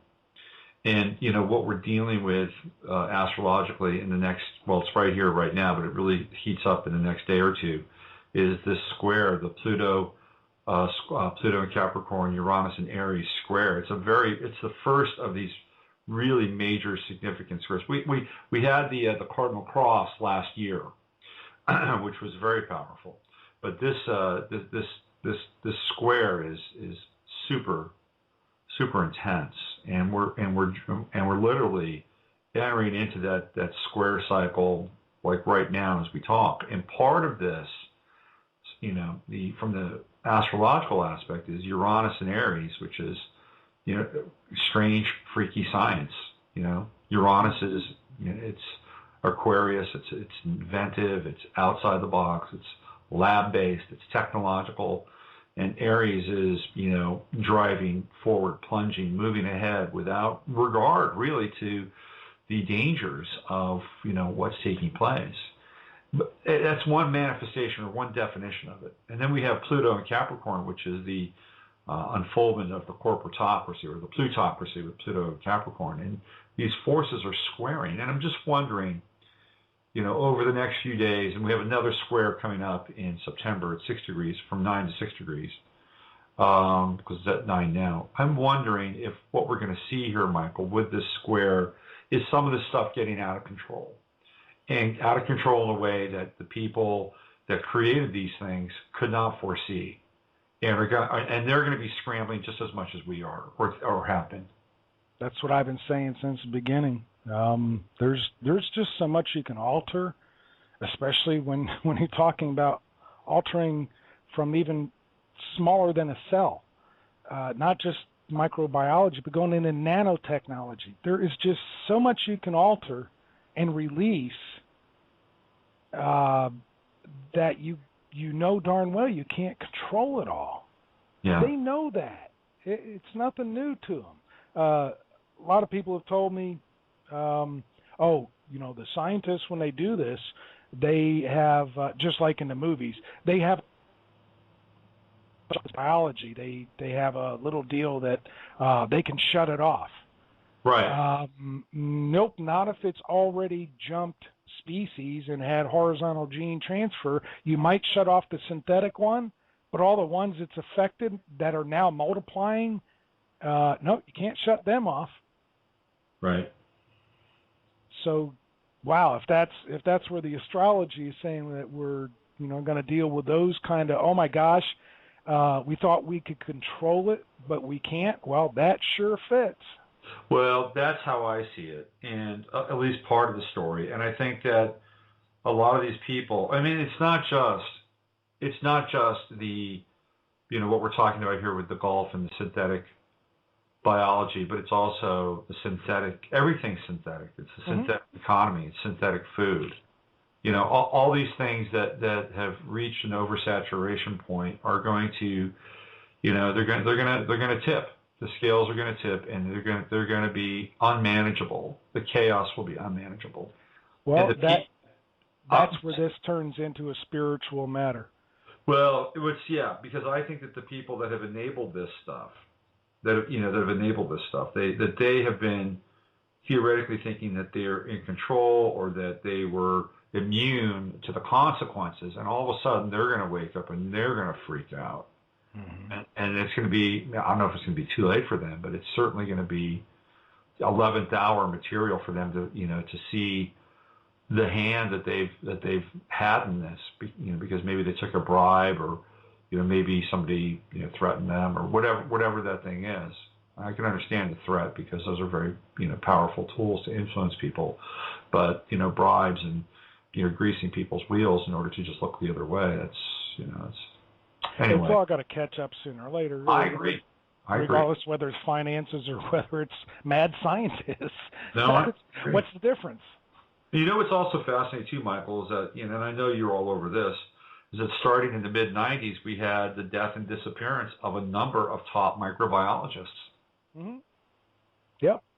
Gone. I mean, there's a list. You can go online and you can find out who they are. And I remember there was this one guy in San Francisco. I think it might have been, was it David Kelly? I think it was David Kelly. He was a microbiologist, very powerful and very smart. And he was murdered. He was murdered. And I remember seeing the guy that killed him. I think he might have been Hmong or Vietnamese or Thai or something like that. And they showed a very brief clip of him on the news. And Michael, the guy was nuts. I mean, he was completely and utterly clockwork orange. And like he would have eaten somebody's face off. His eyes were rolling back into his head, and the words that he blurted out, it was almost like they hit the play button. And the words that he blurted out were, "I had a relationship with him. I had a personal relationship with him," and that was it. You never saw the guy again.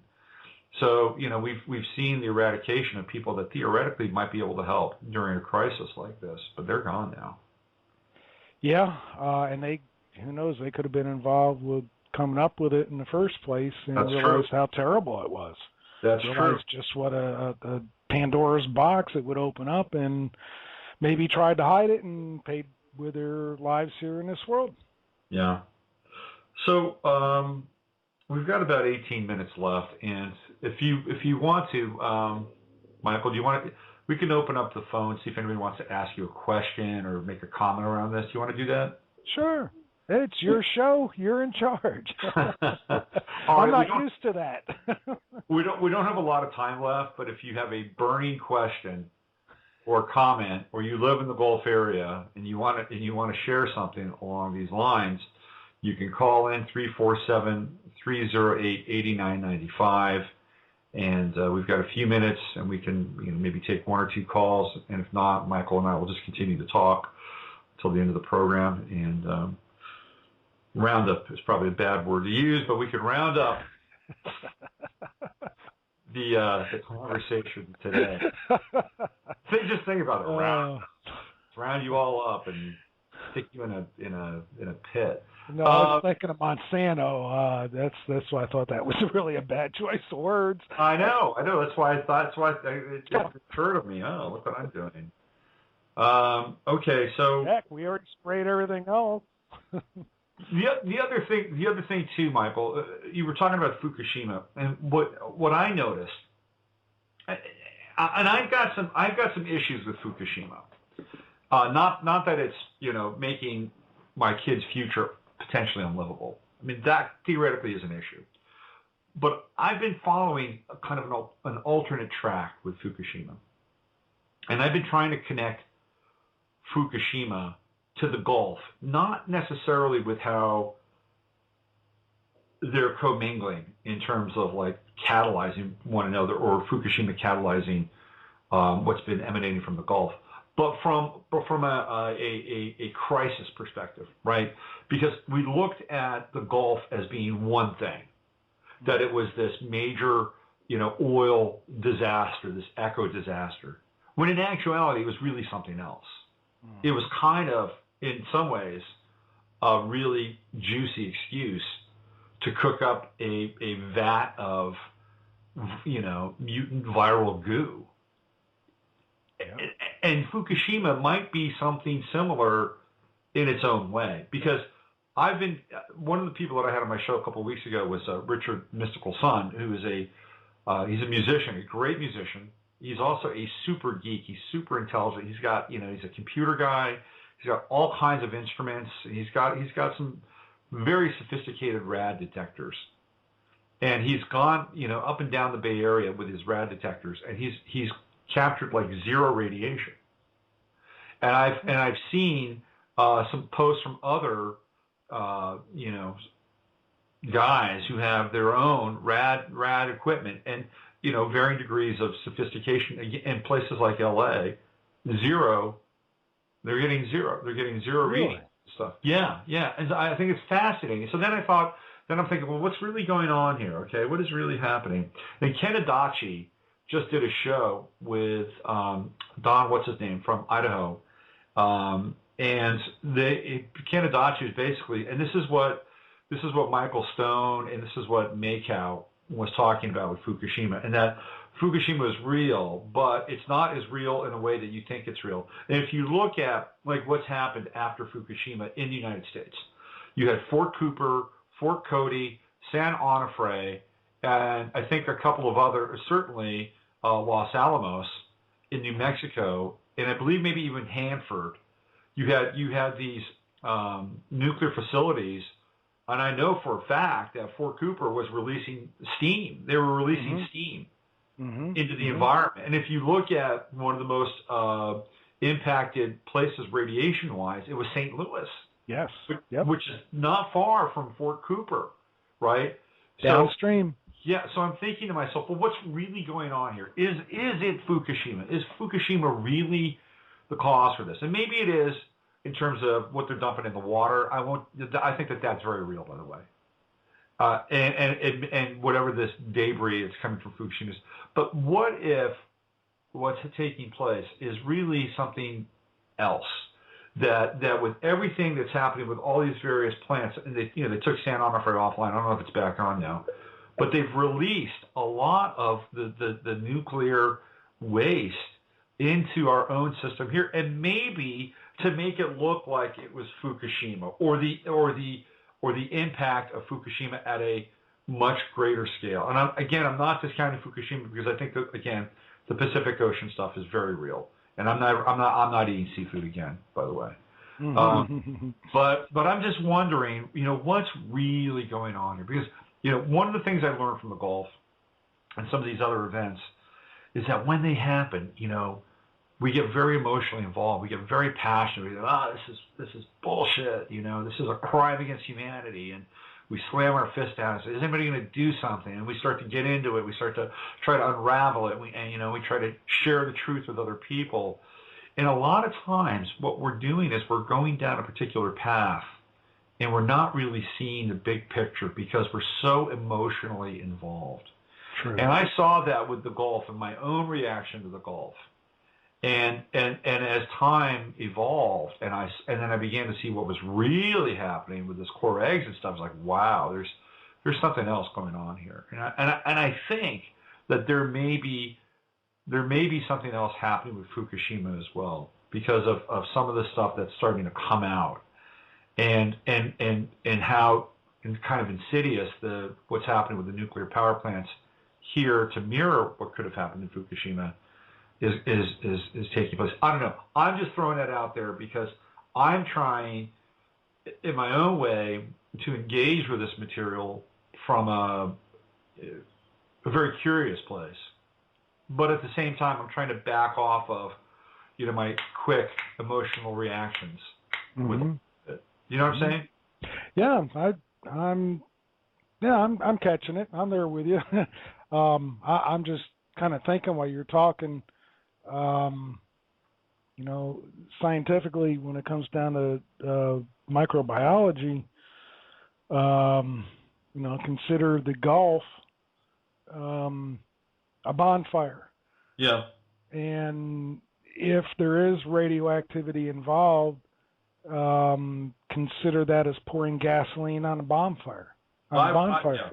Yeah. Bomb fire. That's what I came out with. Wow, that was almost right to say that in the first place. So it really is a bomb. I mean, it's not just a fire anymore. It just explodes, goes everywhere. Yeah. Yeah. And that's just what I'm thinking off the top of my head. And I had felt that way before when I was looking into the radioactivity of asphaltic oil. And I'm just thinking, with Fort Cooper and Missouri River, we know that was contaminated. At least that one I know. We've got leaks of so many of the nuclear facilities around North America where they just admit to it's a little leak, but then they never talk about what they did to correct it. Right. Maybe it's all involved that Fukushima is the big bad guy, when in reality it just could be everywhere, and that it is deliberate. And combine that with the Gulf of Mexico, and you could come up with one heck of a conspiracy. Well, you could, for sure. Absolutely. And, one of the things that we, again, this goes back to understanding how we hook into these things emotionally when they take place, when they hit. But one of the things that I think that if we can sort of take our, and I'm not saying that having a conspiracy theory is wrong, because obviously a lot of what I've done and still do fits into that model. But I think that, we have to arrive at some form of synthesis with this stuff, because the conspiracy theory or the alternative research is just a closed loop. And not all things are as they appear. Yeah, for sure. Absolutely. And you are a living testament of that, because, you've gone through, 2 years of very intense initiation with this. I'm sure your sanity was tested, your health was tested, maybe your relationships with your family were tested. 3 years. 3 years. And now you're on the other side, and you sound incredibly peaceful with your life. I mean, briefly we chatted on text, and you were putting in a new deck, and you were attending graduation ceremonies. I mean, you were doing all these things that theoretically a quote unquote normal person, or a person who did not have the vantage point that you do would do. And I look at it this way. I did shut down from doing so-called quote normal things. It did affect my family. It affected my health. Affected me in a lot of ways. Of course, there were some problems before with my health that before the past 3 years, it didn't help things either. But no, it's not all because of Gulf of Mexico. But what has been the primary thing is an absolute drive for 2 out of the past 3 years to make sure that I dug in and got the answer. And I've gotten the answers. Yeah. And I've put it out there, and it's, on video, it's on YouTube, it's on Vimeo channel, it's on my sites, blueplague.org, worldvisionportal.org, livinglightnetwork.org. I mean, it's all there. Robert, I've put it out. It's for people to hear. You can't do any more than that. Yeah. I've done what I was supposed to do. There might be some new things that come up once in a while, but the main crux of it, of putting it all together, is out there. And I kind of like that every week I'll find something new that'll come up in mainstream media somewhere where it's saying something that I had said a year or more ago. So that's kind of like my encouragement that, wow, it wasn't wasted time. Somebody must have heard me, even if it was one person and I was that one small voice crying out in the wilderness, and if only one person heard me, then I have to be satisfied with that. I wish more would catch on. But it's there for people to read now, and I can move on. I've put it there. It's laid out. Right. Well, it sounds like you've arrived at some level of peace and resolution with all this because of the effort you put forth. And maybe at the end of the day, that's exactly what we're all dealing with here with our lives.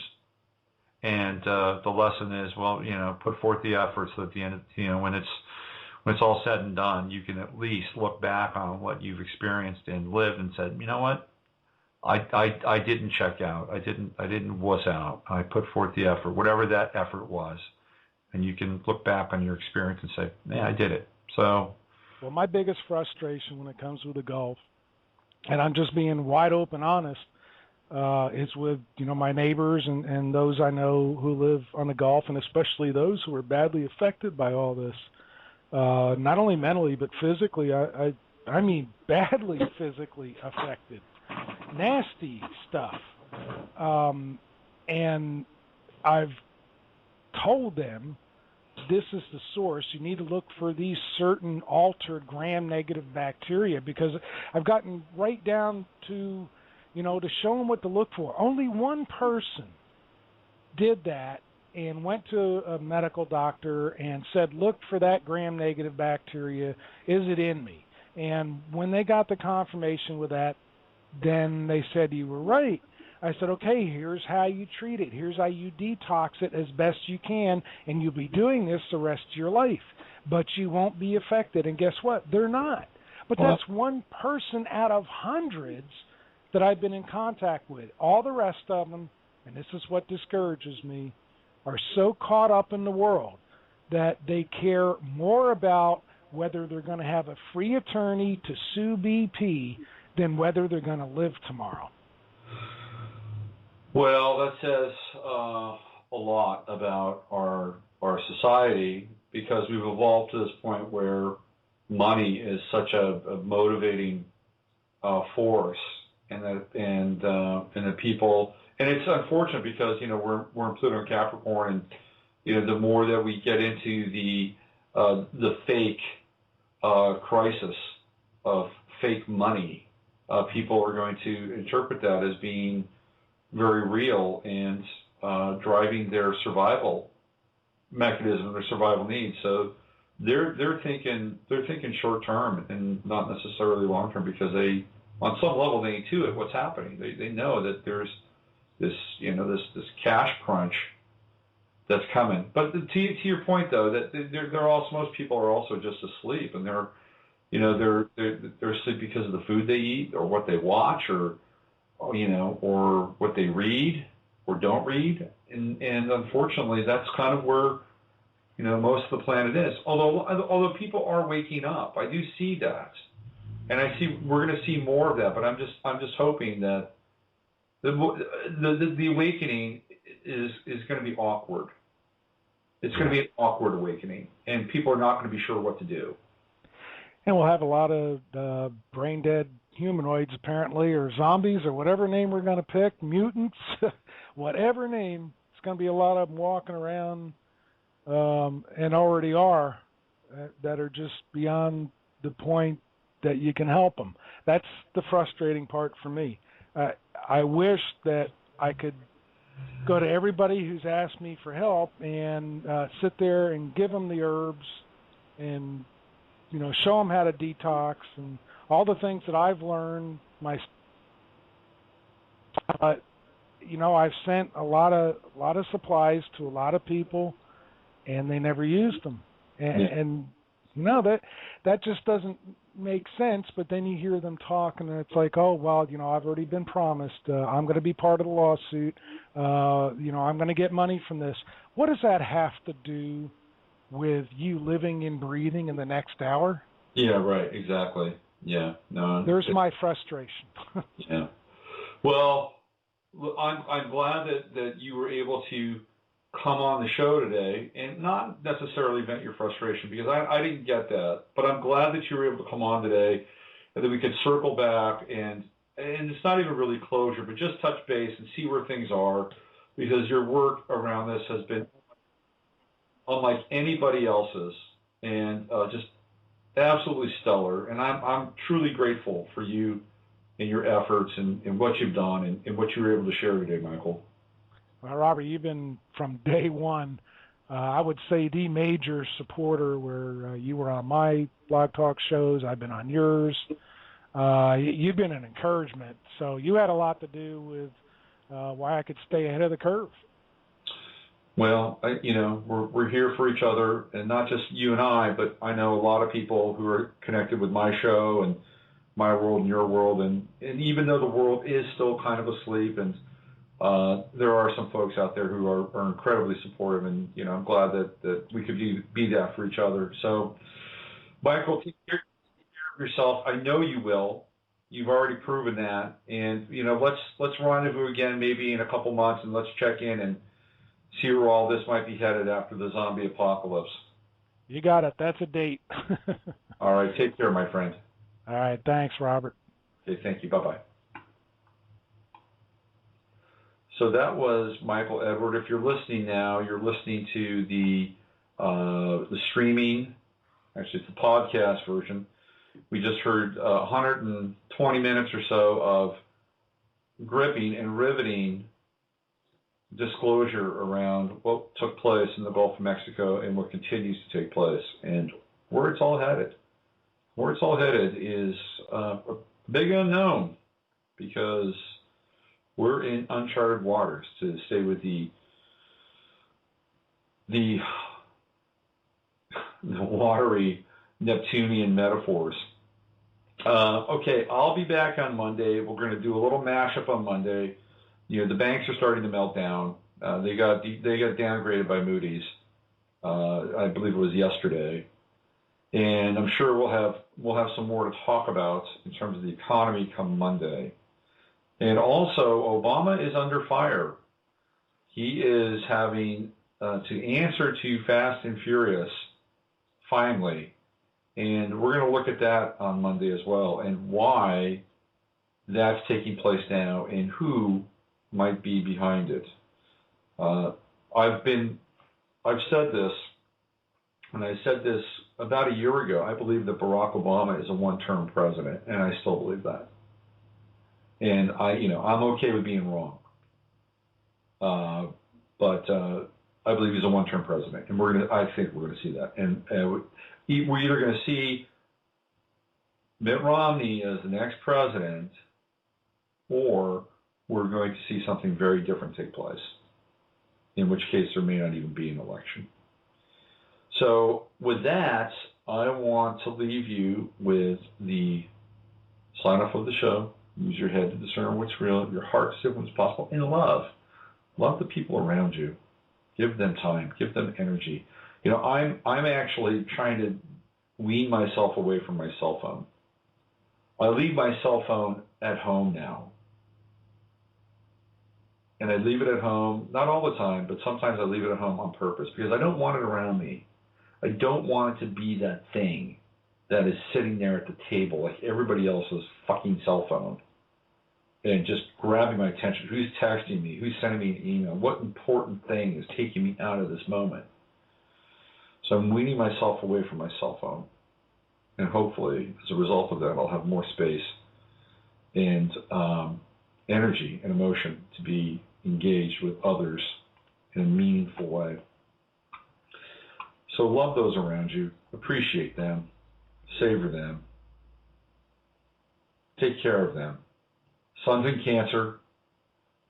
It's time to look around at your brood and take stock and give thanks for where you are and who's in your life. No matter how challenging or struggling it can be. And trust me, I've got those people in my life as well. Okay, that's it. We'll see you Monday. Have a fantastic weekend. And again, thank you to Michael Edward, who really brought the 411, as they say. I'm Robert Phoenix. You've been listening to the Friday FARcast. I'm out of here.